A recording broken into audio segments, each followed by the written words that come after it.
Welcome to Enlightened Evolution. I'm Cay. And I'm Christina. We're here to discuss the ebb and flow of our soul's healing and transformation through self-reflection, choosing intentionally, honoring thyself, and following your inner guide.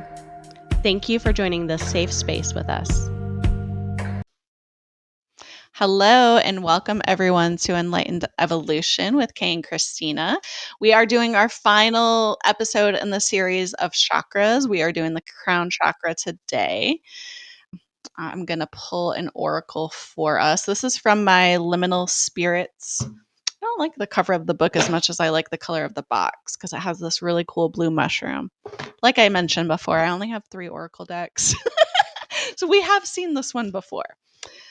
Ooh. Oh, I love this one. Okay, I'm probably going to butcher the name. It's called Monk Should. Oh. It's some blue flower.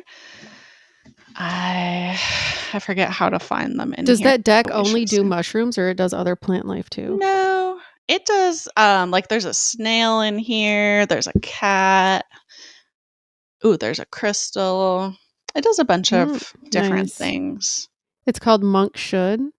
Monk Should.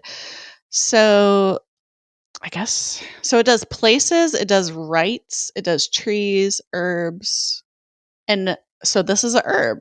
Monk Should is in the herb section on page 81. The illustrations on these are awesome. I always think about like writing books because you can like self-publish and like there's a bunch of money to be made in writing children's books, Mm-hmm. but like the illustration is the most important part, and I certainly cannot do that. Well, AI can do it for you now. The other Oh, name that's for true. this is Wolf's Bane. Oh. Yeah, that's okay. Yeah. So, and also Devil's Helmet. Oh, So, Devil's Helmet. Devil's Helmet and Aconite. Those are all the different names for it. It's beautiful and dangerous. So, it's highly Mm-hmm. poisonous. This herb has a underworld association, is sacred to Hecate. Oh God, why do I not? Hecate? Hecate. Hecate? Maybe? Is it the Hekate. Hecate? I think it's the Greek goddess. There's 3 of them, Okay. which So it's makes sense. associated with them. Mm-hmm. Sorry, go ahead. Historically has been used for invocations. This herb's bee-drawing flowers, which resemble heads of a hooded cloaked figure, along with its tall stature, give guardian-like feeling to the plant. This visual similarly may feed into the lore that monk's hood will warn people when danger is near. Okay. That is because it is deadly itself. So Mm-hmm. the messages for this, the phrase cloak and dagger conjures up ideas of intrigue, secrecy, and mystery. And now is the time to give a little more thought to the reality of a potentially dangerous situation. It's time to draw your cloak close to your body, avoid being noticed, and be ready to defend yourself just in case. We have a tendency to view guardian spirits as friendly and welcoming in nature, but that's not true of all who may aid us. Though some may be distant and cold, they still are up to the task regardless of our preconception about them. Monkshood embodies the saying, the witch who cannot hex cannot heal. Oh, interesting. Magic is neither black nor white, good nor bad. It's simply how we apply it and take responsibility for our actions that matter most. One person's poison can be another person's miracle cure, all from the same source. We know that in medicine, the right Mm-hmm. dose of a medication can cure something, but too much of it can kill you. Right. That is interesting to me because I have been thinking a lot lately. I dabble in a little bit of, I guess, what would be considered witchcraft.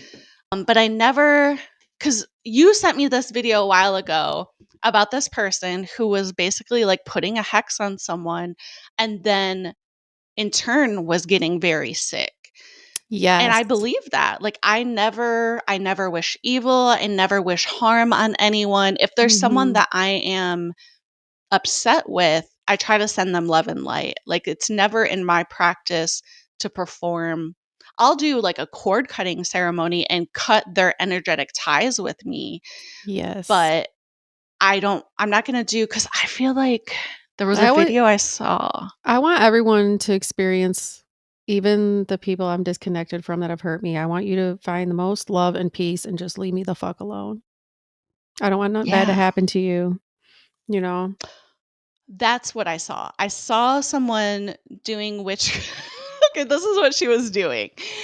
She was writing the names of certain really horrible politicians and putting them in her cat's litter box for her cat to shit on them. That And I was like, "Okay, that's really funny, but also I don't wanna perform anything that is the intention. It's all about your intention, right? Mhm.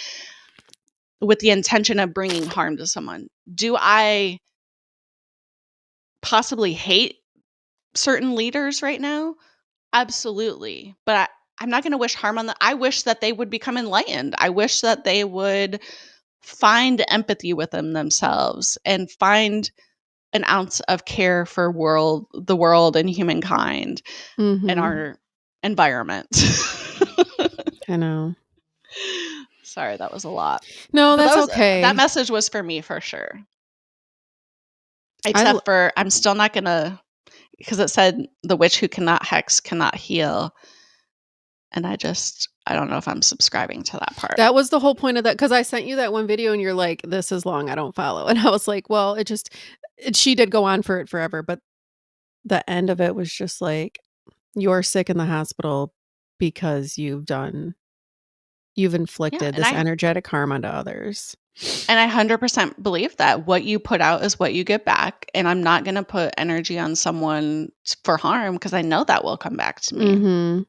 I've always loved the Hecate goddess and looked into, like, getting a tattoo of that. That's my favorite goddess, is that one.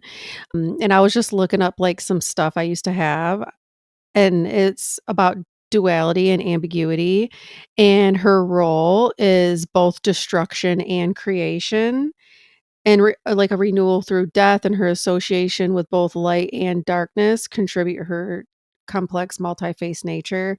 If you see a picture of her, it's like 3 women and, like, their sides, like, the different sides. Oh, okay. Mhm. Yeah, I do remember seeing that. I don't I know, mean, that is very powerful. I love I that. I take it more as like, don't take no shit. Like, set those boundaries. Don't Mhm. be a pushover. That it's yeah, it's all that, and also, like, just that balance, like, you were talking about, like, evil politicians or whatever, like, yeah, they're evil, but it is they're just a part of the balance. Mhm. You know, we wouldn't appreciate the good, empathetic, good-hearted people without the evil ones, so, I mean, they do play their role. They're doing Yeah. exactly what they're supposed to do, and I guess the grander scheme of things, even if it's hurtful, which is hard to accept, I guess, but okay, so moving on to the crown chakra. Which I associate personally the crown chakra with being aligned with the highest version of myself through spirit. It's also known as Sahasrara. I don't know, I'm gonna slaughter that one. It's the 7th chakra in the body's energy system. It's the gateway to higher consciousness, spiritual awareness, and enlightenment. When open and balanced, the crown chakra allows us to experience a deep sense of unity, wisdom, and connection to the universe.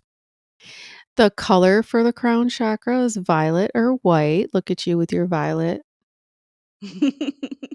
I got my Is it a do you jumpsuit? ever it's surf style. Do you ever remember these from the 90s? Yes, that's what reminds me of those. These wind Yeah. jackets?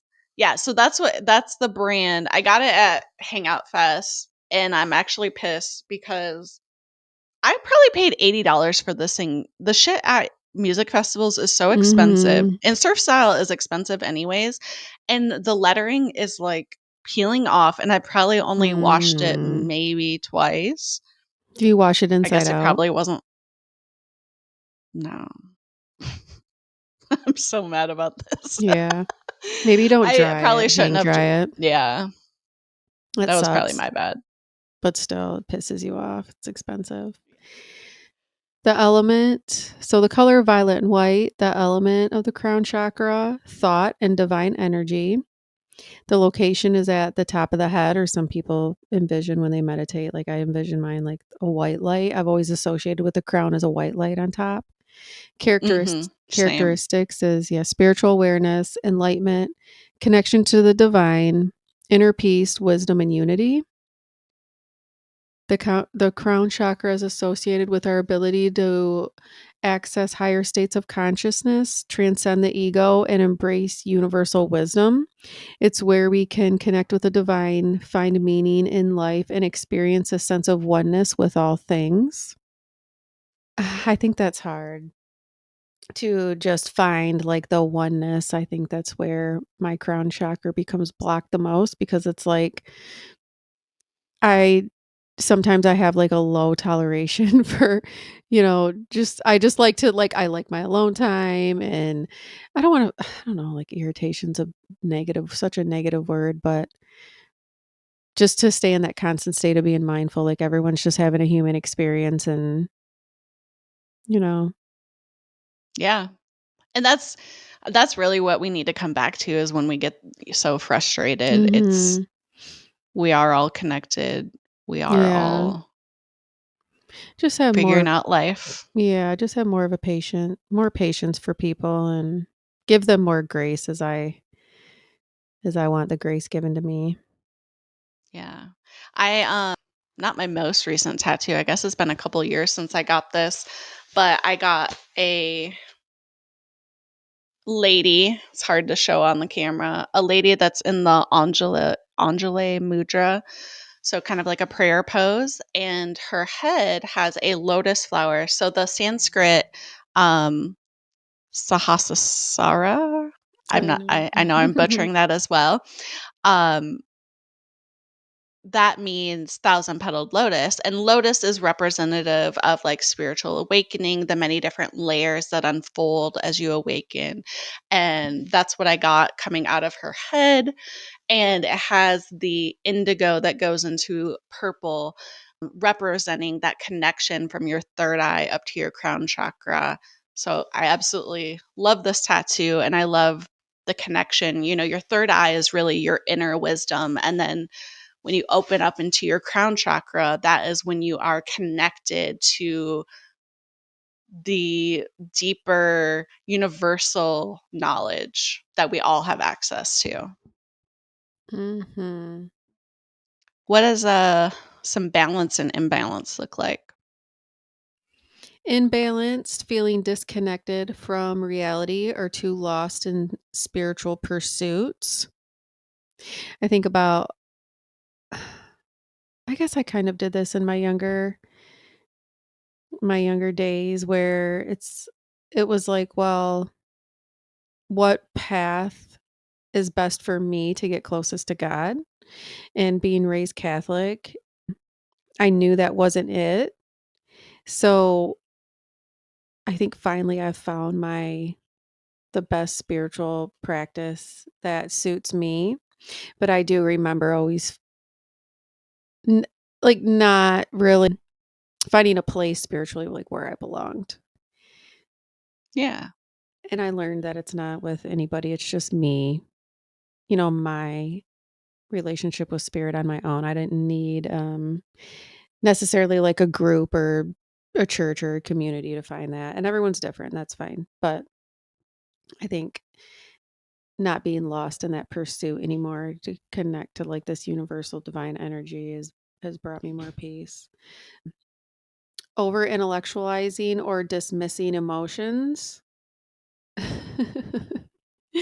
think I do both. And then my cup is so full, and then they just all come out. Yeah.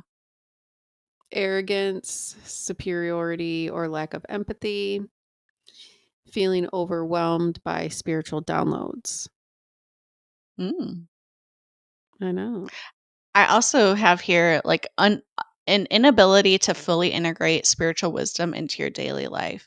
I feel like when I really got going in my spiritual journey and I really connected with this chakra, there was a period where I felt like, okay, I've gained this wisdom. How do I integrate this into my what I've been doing, like in my career, Mhm. in my daily life, in my relationship with others? Like it seemed like a daunting task and almost impossible for a moment of like, how do I connect these two? Because this seems like very different than the life I've been living, which is true.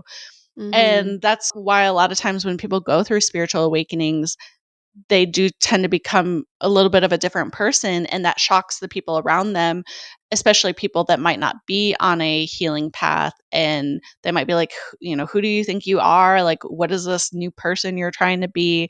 So there is a lot of struggle around that of integrating this new knowledge into your daily life, trying to be a different person, but also be the mom you are, be the partner you are, and integrating that. The integration is the hard part.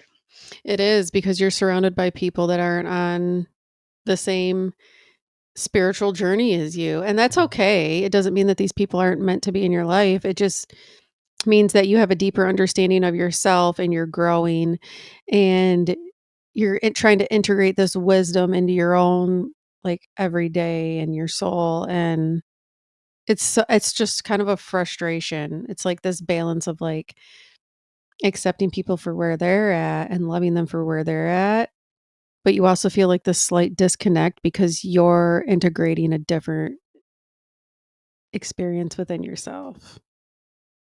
Yeah. And I've had people be like who do you think you are? Or like they were kind of taken aback by how I was trying to be differently. And it's who I was trying to be was to be a nicer person, to be be Mhm. a gentler person. But that's not who we all have in our mind, like, this person is this person, they always do this is how they go about things, and it's hard for people to peel that back and recalibrate who you are. Mhm. Yeah, for sure. Signs of an underactive or blocked crown chakra, feeling disconnected from spirituality and a higher purpose. I feel like that. Some, you ever feel like completely disconnected from spirit? Like, where are my messages? Where are my synchronicities? What, like, Yeah, I think when I really get stuck in my ego, I do feel that mhm. disconnection. Yeah. Lack of direction, falling into depression or existential crisis, being closed minded or resistant to new ideas, and a sense of isolation and loneliness. I think that part you just said, being closed off to new ideas, I can think of so many people in that Mhm. arena. I give people so much credit when they do consider a new idea because it is hard, right? That's kind of our safety net of we have these preconceived notions of how we see the world and how we think things function. Mhm. And when you try to dismantle that, it's very uncomfortable for people. And for them Mhm. to consider a different point of view, like, that takes a lot of guts, it takes a lot of humility. I know it's not something easy to do. I've been trying 36 years to get my mom to have a different perspective. Mhm. Um, that is a lost battle, but I give credit people that are able to sit down, they've been we were I keep mentioning my DEI council, but we were having this conversation of, our current president is in his 70s and he's likely not going to change his mind on anything. He's not going to Oh, he is do stuck in his anything different. ways. Right. We have hope for younger generations, that may have that same mindset as him, but might have something happen in their life where they realize, oh, I need to care about my community and things like that. So I think one some of my people are going to be stuck in their ways. they are. I think my biggest like struggle with people, especially in romantic relationships, it's fine that you have your perspective. I don't really need you to change your mind or bend your perspective to appease me, but I would like you to just understand my perspective and instead of telling me how I feel is wrong. And Absolutely. I that builds resentment for me with people. Yeah. It Like if we flows. can't be on the same page, fine, but at least respect my view. Mhm.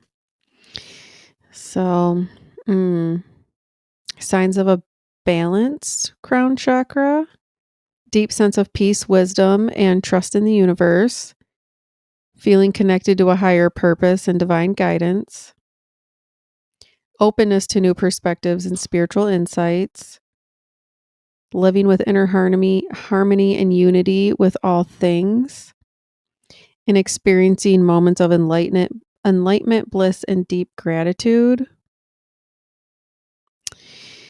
I love that. I do too. I I feel like I've been noticing more recently of how like those moments when I'm experiencing bliss and just kind of really soaking in my appreciation for them. Mhm. Like in real time, recognizing. Yeah. And being Yeah. like expressing gratitude. I've had so many moments lately where I've been like, I prayed for this, or Mhm. "Th- this is what I've always wanted. Yeah. And I feel so blessed to have those. But there is like that little part in the back of my mind that's always like, okay, well, this could all go away one day. And I'm like, shut up. Mhm. I know. Let me enjoy it in the moment now. I know. Like this feeling like this is gonna, yeah, be fleeting. Like, I Hmm. don't know. It's just appreciating, I guess, the moment for it. That's why living in the present Yeah, is so important. absolutely. I do have some meditations and mindfulness that you can consider in ways to balance the chakra. Meditation alone, we've mentioned it for all of the chakras, but this is powerful for the crown chakra. This is where I go mostly when I do my meditations. I focus on that bright white light above my head. There's plenty of guided meditations out there on YouTube to help you to tap into this. We mentioned visualizing that bright white light or visualizing a lotus flower opening on top of your head, focusing on your breath as you breathe. Imagine yourself becoming more aligned with the universe and your higher self. This will help you to open your spiritual awareness and your higher consciousness. Some affirmations you can use. I am connected to the infinite wisdom of the universe. I am open to divine guidance and spiritual enlightenment. I trust that I'm always supported by the divine. Do you have any? I know you just typically have more affirmations than me. Did you have any you wanted to add? I am one with all that exists, I love that. That's a good one. and I am at peace knowing I'm guided by the universe. But I think you kind of said something like that. Ooh, I like that. Mhm. Some crystals that you can incorporate. We mentioned amethyst, clear quartz. So, clear quartz is like an amplifier, and it's definitely associated with this chakra. You can use clear quartz in combination with many of your other crystals to help amplify their properties. Selenite is also another great one. So that's that opaque, whitish, clear crystal. And selenite is a great cleansing crystal. So I use selenite to cleanse all of my other crystals. I have a big selenite bar. If I get new crystals, Mhm. I'll set them on it. I have a selenite bowl that I put all of my crystal jewelry into after I've worn it to kind of cleanse any energy off of them and have them fresh for next time I'm going to wear them. Another great one, moonstone. And moonstone is basically a white, clear labradorite. They're the same mineral.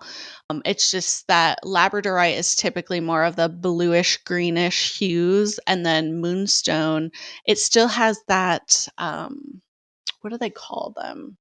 It's that like kind of reflectiveness to them. I know there's probably another word for it, but it's beautiful. You will see a lot of fake moonstones if you go to crystal stores. If you just go and there's this like opaque, I wish I would have brought my real one in here. They'll have like an opaque that looks like rainbowish, Mhm.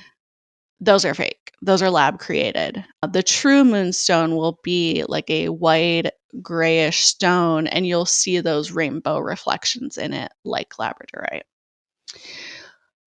Let's see what else we've got. So you can place these on the top of your head when you meditate with them, or wear them throughout your day just to build more connection with that. Some essential oils, frankincense. Frankincense has been mentioned for almost every chakra. So Mhm. I know when I was very much into doTERRA and essential oils, they always talked about, and to the people that got me into it were also Christians. So they were like, frankincense is like the powerhouse. Frankincense is mentioned in the Bible, and there's a reason for that. It is a powerhouse. I believe there are so many spiritual correlations with what is written in the Bible and other spiritual practices. So there's a reason why frankincense is mentioned by multiple religions, multiple practices. I can't think about what it smells like. It's not a great smell. It's kind of it's kind of tarry, kind of woody-ish. Mhm. You don't smell it and you're like, "Oh, this is great." Yeah. I have some bottles of it. It's really expensive to Yeah. get it. Helichrysum, I don't know if I'm saying that right. That's a flower, I believe. Juniper berry, jasmine. I wonder if there's a lotus essential oil. I've never seen one. I have never seen one Maybe. either. They're protected. Maybe You're they not supposed to pick them. Oh. I wanna grow some. They have those I've never kits. looked into that. I need to grow some. Springtime has got me want to just grow everything. Yeah, me and my dad are gonna have a garden in my yard. I have some journaling prompts. Yeah, let's do those. What does spirituality mean to me, and how do I experience divine connection in my daily life? Are there any limiting beliefs I hold about my purpose or existence? How can I shift my perspective to a higher level of understanding? When do I feel the most connected to the universe? How can I cultivate more of these moments in my life? When do you feel most connected? I feel like I feel most connected when I do integrate meditation into my practice. When I Mhm. am meditating on a more frequently, that's when I feel the most connected. What about you? When I'm in the woods. Yeah.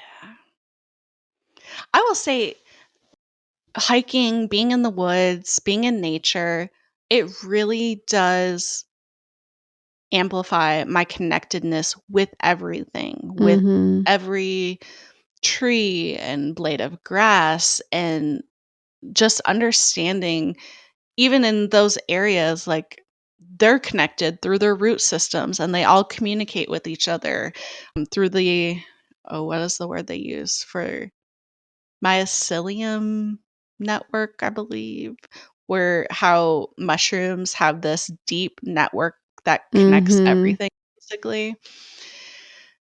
And you don't have to touch something to be connected to it. But it's sometimes we need that touch. And, maybe we do need to go touch grass. We have a big patch of clovers in our backyard, and I just went and stood in it barefoot yesterday Mm. and felt so good. But sometimes we need human touch as well to feel connected with mankind. There are some people, that don't have a partner, don't live with people. There's a lot of people, especially some of our elderly, that go a lot of their time without touching someone, even if it's a handshake or a hug. There's a thing called touch deprivation, and I don't know much about it other than It's a thing. yeah, that it's a thing. I I mean, yeah, actually when I was we're like pack animals. That's why they put people in solitary confinement to punish them. Like it's the worst form of and punishment. that's yes, that's horrible for someone, and they think it's gonna correct their behavior, and it's only gonna I mean, isolate some them people further. yeah, some people deserve it. I don't feel bad for people in solitary confinement. I'm just saying that's used as a form of punishment because of the, like, horrific things that they do because we have like, it's our human nature to need that physical touch and connection to others, to each other. Yeah, and I mean, sometimes it's for the safety of others, Mhm. but I think of, like, some mental health hospitals that use it for patients that become violent and things, but it doesn't truly help their behavior. Right. In those Um cases, no, right, for sure. Yeah. I was actually looking up resources yesterday that I sent you, and I found a resource for elderly, and it's a hotline that you can call Aw. and just talk with them. We know with our elderly patients, that's one of the Mhm. hardest things getting out of the room and getting to see our other patients is they finally have a captive audience and they want to talk with someone because they Yes. want to feel connected. And it's hard for us as nurses because we want to give them that connection, but we also have many other patients we have to go see, and we've got a doctor calling us Mhm. back, and it's hard to get that balance. I don't know if your hospital has volunteers. Ours does. Some of them are elderly volunteers, some of them are young, like high schoolers, and they'll come around, they'll bring magazines to the patients, but they can also just sit and chat with them as well. I would say we don't have that. We can't Yeah. we don't even have people that wanna be there to and get paid for it. Certainly, we don't Yeah. have volunteers. I Yeah. wish we did. I feel you. But I thought and I also have seen TikToks about there's some app out there where you can connect with, like, maybe an elderly person that needs someone to just take them to the grocery store once a week or something, and Mhm. you can do that with people in your own community. If it was an elderly this is gonna sound very partial, I guess, but I have and recently I told you about the experience I had at the gym, and I have had multiple experiences in my life with elderly men being inappropriate. Yeah. So, I probably wouldn't volunteer to take an elderly man to the store. Maybe another man wants to do that, but an elderly lady, I would feel more comfortable doing Mhm. that with. Go take her to coffee or something. I think that would be really sweet. Yeah. Yeah, probably not a man though. No. No, because I've been bamboozled several times. "Sir, you can hold your own urinal." Oh, yeah. The amount of elderly men that want you to touch their penis in a hospital, It's a real thing. it's real, and they don't care if you just put a catheter in it. They're like, Mm-mm. "Yeah, come back for more." Mm. They're so bold. I know. I know, I'll never forget the one patient with dementia, he's on the phone, he was cute though, and he's, like, talking on the phone to somebody, he's like, "Yep, I'm getting out of here today, I'm ready to get out of here, I need you to come get me. I need to go home, but I'm looking at a couple reasons to stay." 'Cause Damn. me and the nurse ate him, he was, like, 90, I'm like, "Oh, come on." Like but I just feel like I don't know, men are a little bit looser. When they get older, they don't care. And I'll say I've had some elderly females. I feel like Oh, you get to a certain yes. age and you just don't give a fuck. No, And you don't. I mean, I don't give a fuck now, so I probably certainly won't give a fuck when I'm Mm, 70, 80, you 90. won't.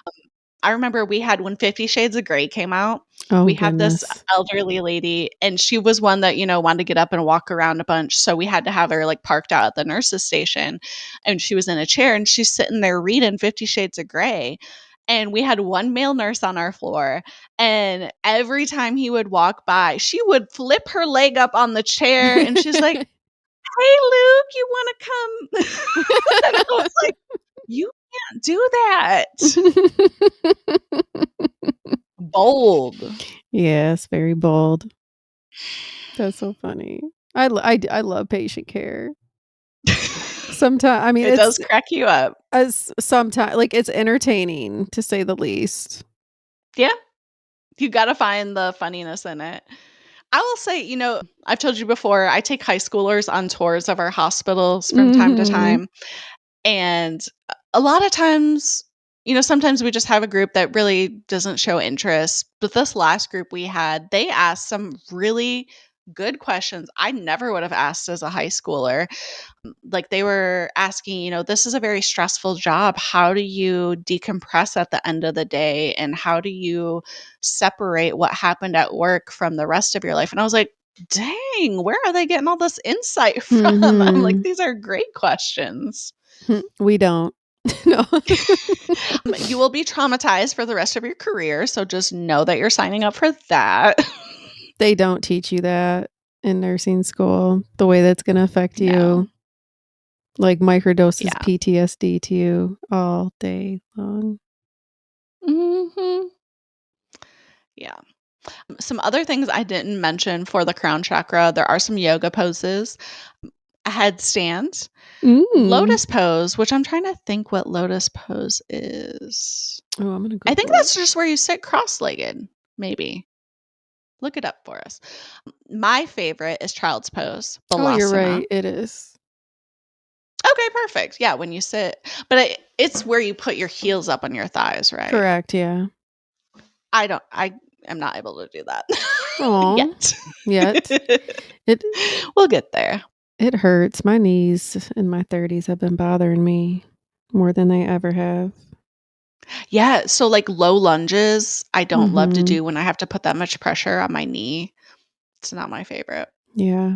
Also, the frequency for this chakra is 963 hertz. So, if you've been following along in this, the hertz get higher the higher you go in your chakra system. What else you got for us for crown chakra? I think that's about it. I think everyone just needs to be reminded that the crown chakra is the gateway to enlightenment, divine wisdom, and universal connection. By nurturing this energy center through meditation, affirmation, crystals, nutrition, or self reflection, whatever you're in alignment with, you can achieve a better sense of inner peace, spiritual fulfillment, and a higher level of consciousness. Thank you guys for listening this week. Hopefully, you've made it through the whole series with us. If not, go back and start at the root chakra. And then next week, we are going to be meeting with a yoga instructor, which ties in perfectly with all of these episodes. Thank you all for listening. Make sure you share, subscribe, all the things. Get Yes. our content out there and have a great week. Namaste. Namaste.